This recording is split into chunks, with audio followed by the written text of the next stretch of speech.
Hi, everyone. Thank you very much for coming.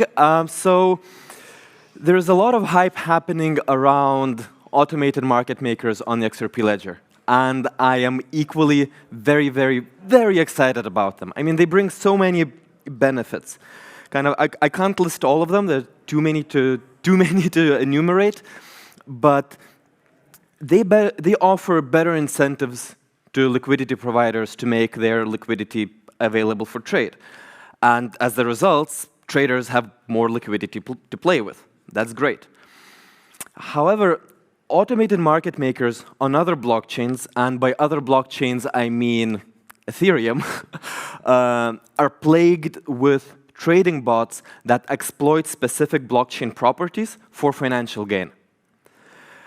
One of these properties is the fact that submitted transaction content is public.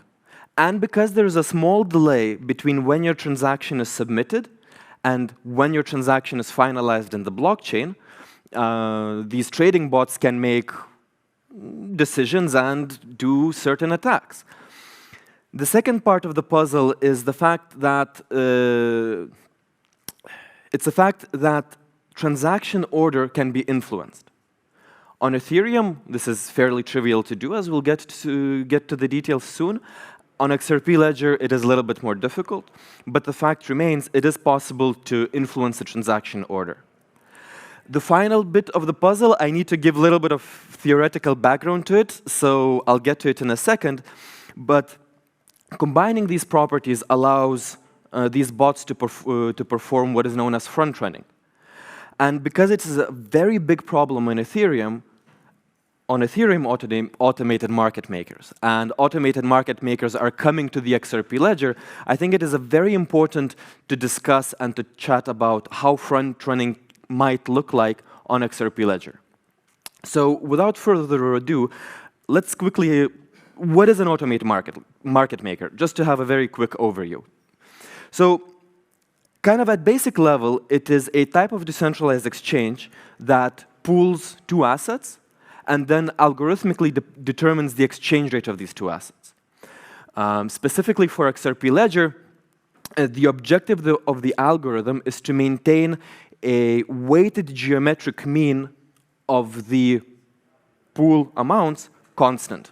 So it means that no matter how the balances of the two assets changes, the constant has to be, well, constant. So this kind of allows the AMM to simulate laws of supply and demand. So as as the amount of one token in one pool increases, it gets cheaper, but the one that decreases becomes more expensive.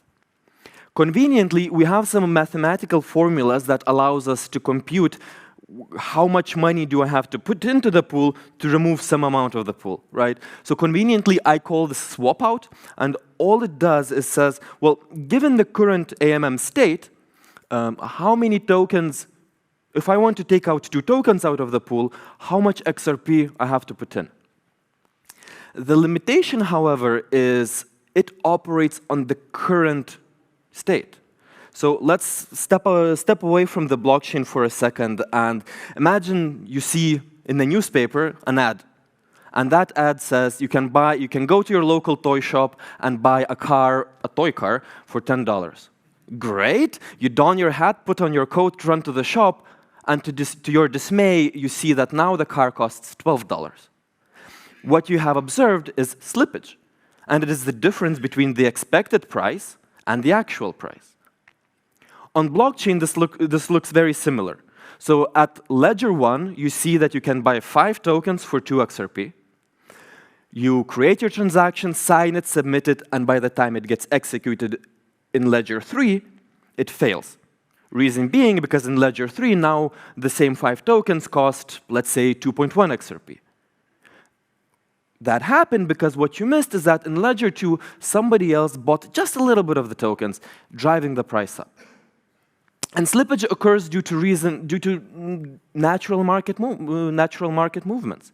Of course, the less liquidity there is in the pool, the more a single trade might affect the price fluctuation, but this is normal behavior. So what we need to do is to account for slippage, and the way we do this is by incorporating something called slippage tolerance into our trade. So now what we do is say, okay, I still want to buy my 5 tokens, but instead of buying them for the optimal price of 2 XRP, I will buy them for the price of 2.2 XRP. I sign, submit, and I execute my transactions, and then the blockchain will make sure that my trade is executed at the most optimal price, but that price cannot exceed 2.2 XRP. So if we set our slippage tolerance very, very low, well, then we can expect our transactions to fail, like I mentioned, due to natural market movement. However, the moment we introduce slippage tolerance, we expose ourselves to front-running. So what is front-running?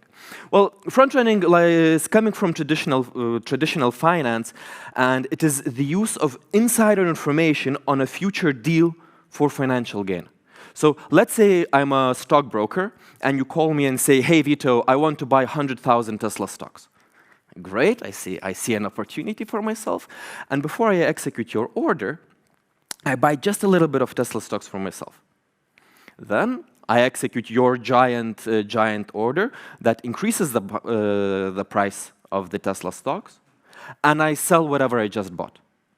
And of course, I get into a lot of trouble, because in traditional finance, front-running is, well, first of all, it's unethical, and it is highly illegal. There are countless of articles and court cases of these big-name companies getting into trouble because, well, they did front-running. So on blockchain, it's a little bit different. First of all, it is the use of public pending transaction content to place a competing transaction before the victim for financial gain. And this fact that the front-runners are using public information causes a lot of debate both in industry and academia, whether front-running is good, whether it's bad, should it be banned, what should we do about it? There are a lot of opinions. My opinion, that it is, although it is not regulated, there are no official laws, it is unethical behavior. Being unethical, it doesn't mean that people are not doing it. On Ethereum, it is extremely competitive and very lucrative. But one of the puzzles of front-running is the fact that front-runners require a way to manipulate in what order transactions execute. And on Ethereum, this is, let's say, trivial. So transaction fees on Ethereum serve 2 purposes. One is to protect the blockchain from spam, denial of service attacks, and just noisy transactions. The other reason is to provide incentive to block builders to do their work. So to maximize their profits, block builders execute transactions by their fee, from the most expensive to the least expensive. So all the front-runner has to do is pay a higher or lower transaction fee than the victim, and that's how they can control where, in relation to the victim, their transaction will execute. Now, XRP ledger developers, they foresaw this issue, that this might be a problem. So instead of introducing incentives, the developer said, okay, we will not have any incentive for validators to do their work. Transaction fees are there only to protect the blockchain from spam and denial of service attacks. But because still the transactions have to be executed in some kind of an order, XRP ledger uses something that is called a canonical order.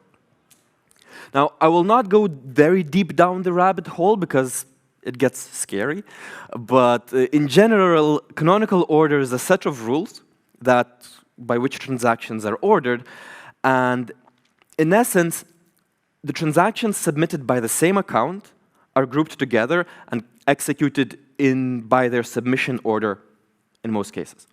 But overall order in the ledger is pseudo-random.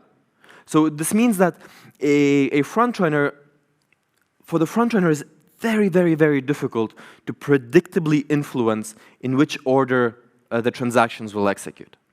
What does this mean? Well, this means that now front-running is like flipping a coin. If the coin lands heads, the front-runner wins. That means that their transaction executed before the victim. Otherwise, it stales, the frontrunner loses. So this is already great because front running on XRP ledger is much, much, much harder than on Ethereum. But unfortunately, canonical order is not a silver bullet. As we all know, transactions on XRP ledger are incredibly cheap.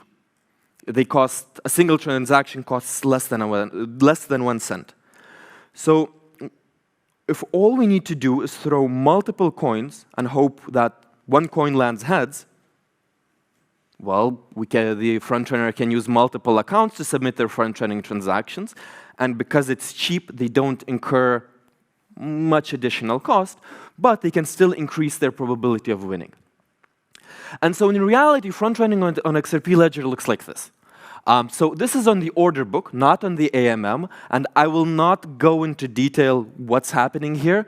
And in my talk, I will not tell you how to do front-running.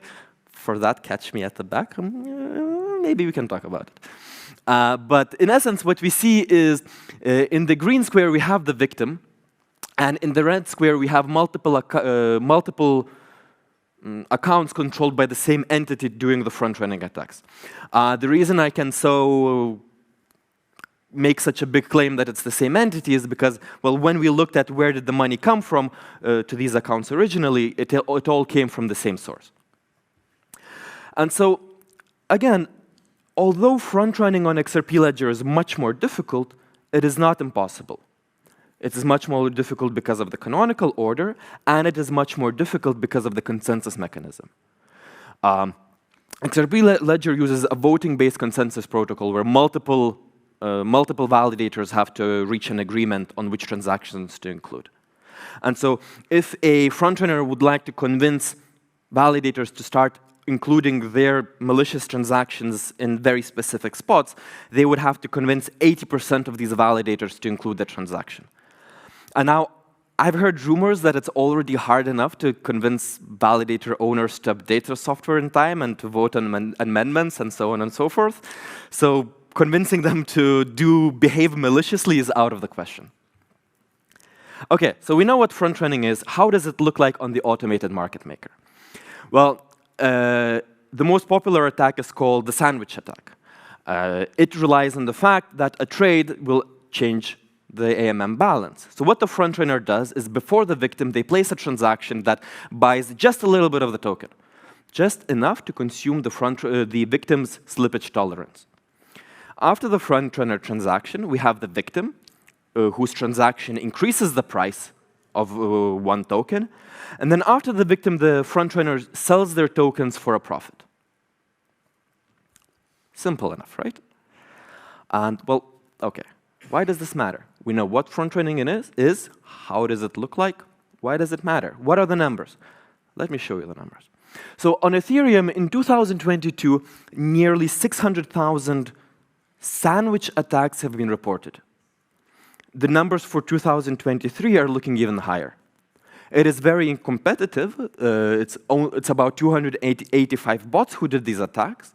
And these bots racked up a revenue of $128 million. That is not a number to scoff at, especially when it's coming quite easily.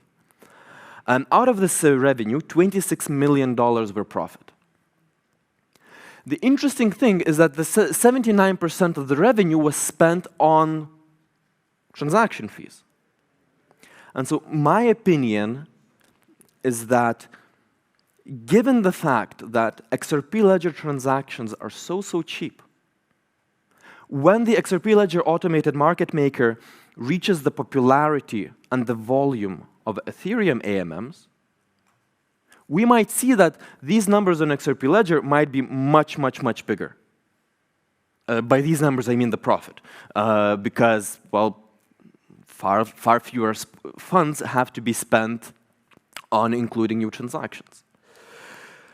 I don't have the numbers for AMMs on XRP ledger because they're not on the mainnet just yet.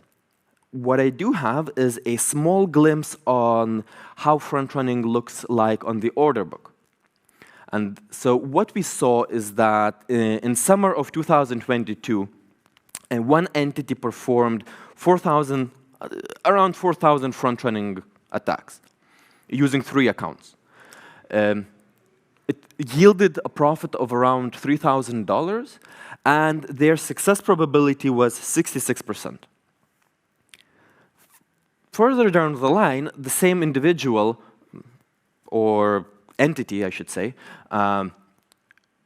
started doing these attacks at a slightly larger scale for 2 months, during which they racked a profit of around $21,000.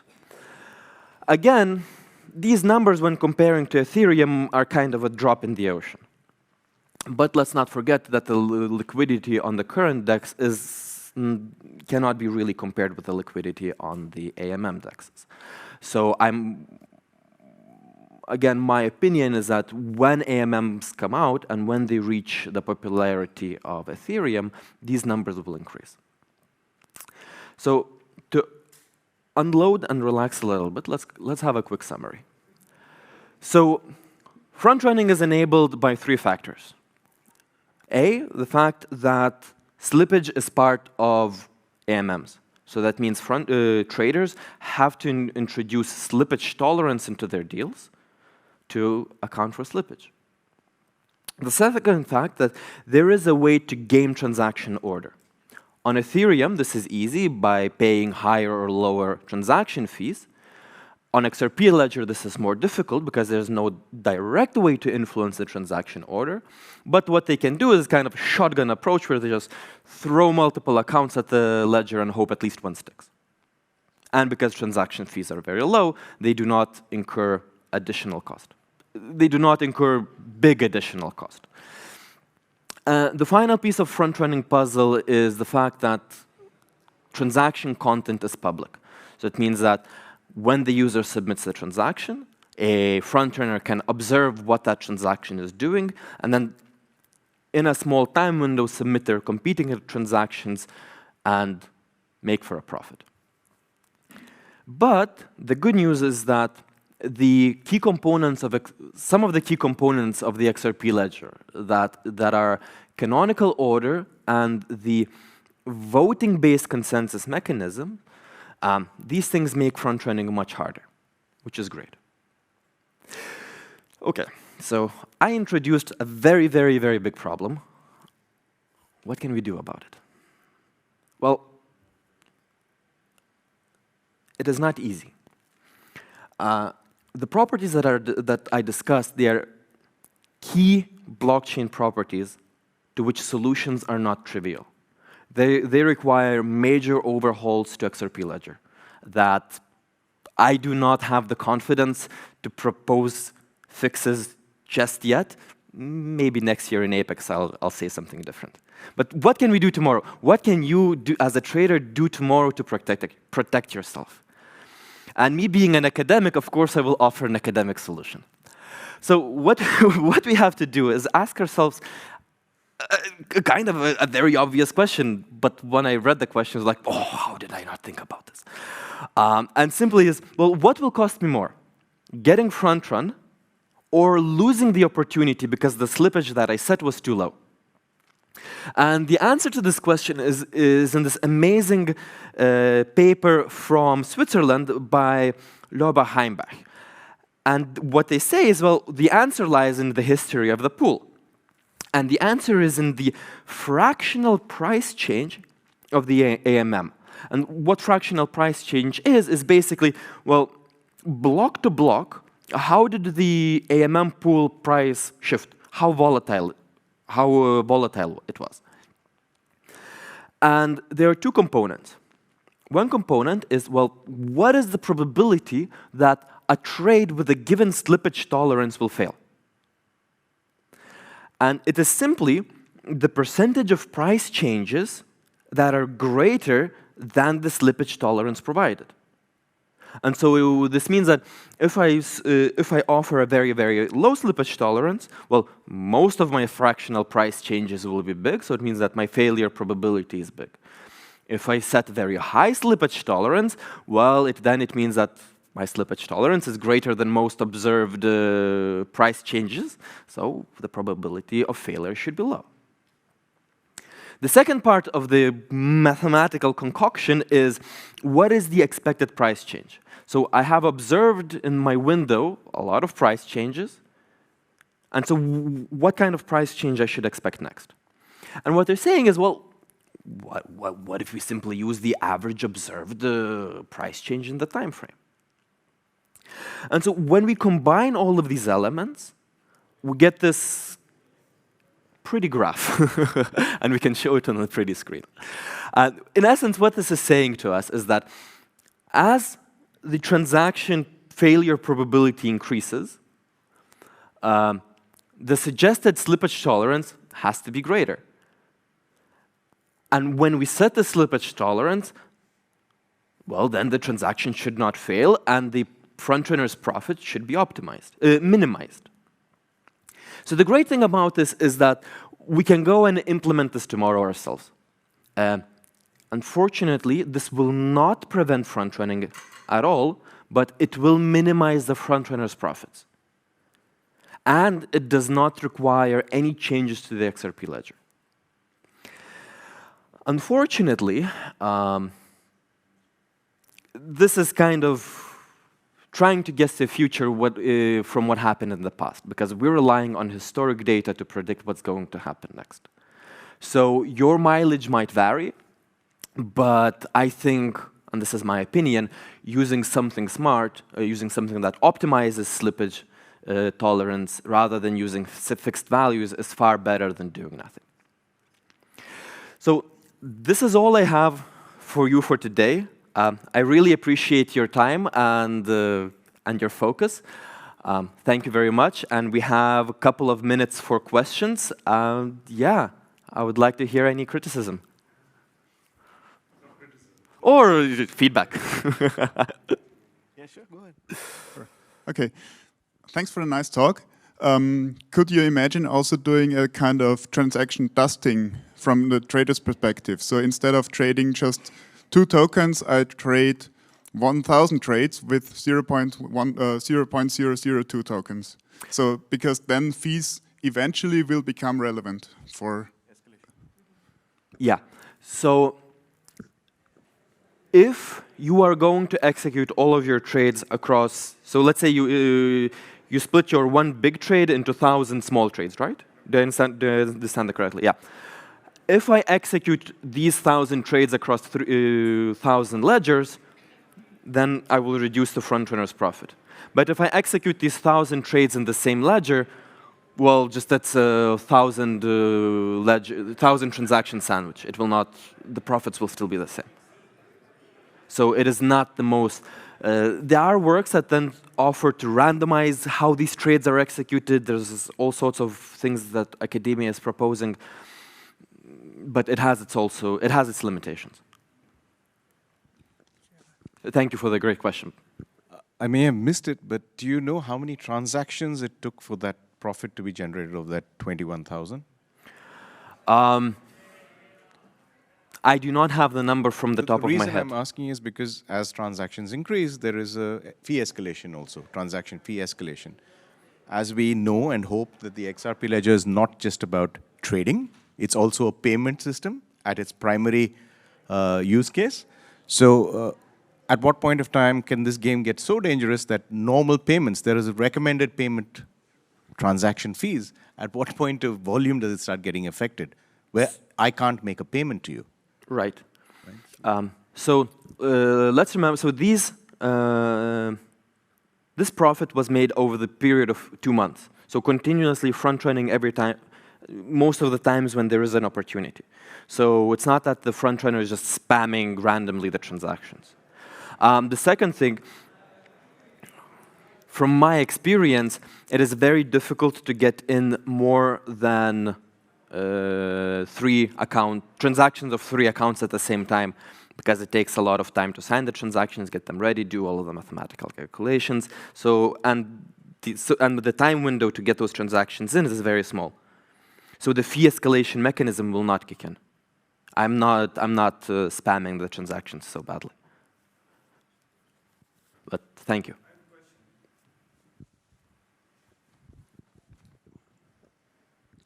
Like a year ago, I read a thread on Twitter. It was about negative spread created by unfunded wallets. And when I checked this PDF of yours, I saw at the Frontrunning some unfunded wallets and some offers with unfunded wallets. And I was asking about, should it be possible to place an offer with an unfunded wallet? And could this be some part of the solution against Frontrunning? Could you... The negative spread that is created by unfunded wallets.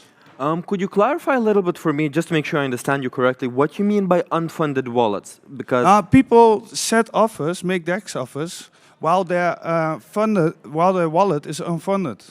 Right. Okay. So what do I understand correctly? Is basically I'm trying to sell something that I don't have. Yes, or try to buy something and you don't have the funds for it, and then that creates a negative spread. Right. So this is actually one of. So now you know how to do front running on XRP. I'm trying to learn here. I'm trying to ask questions. No, it's a great question. So this is the logic of XRP Ledger. So this XRP Ledger allows you to submit a transaction for tokens that you don't have, and if you don't have those tokens when the transaction is executed, it will fail. But the secret, as you probably saw, is that I submit two transactions. One transaction to buy the tokens, and then one transaction to sell the tokens. And if my buy transaction will fail, then my sell transaction will also fail because I don't have the assets to sell. But if my buy transaction will succeed, well, then my sell transaction will also succeed because at the time of its execution, I will have the tokens. Yes, of course. But at the DEX, you have all these open offers. And until this offer isn't cancelled yet, this creates a negative spread on the DEX. And is this, I don't know exactly if Frontrunner can use this to front run.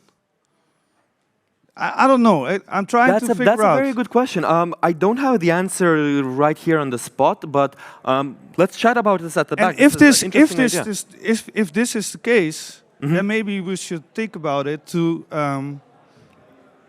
not let this be possible. Yeah. No, that's a good idea. Let's chat about this at the back. This is very interesting. Yeah, I'm getting a headache about this. I'm thinking very hard.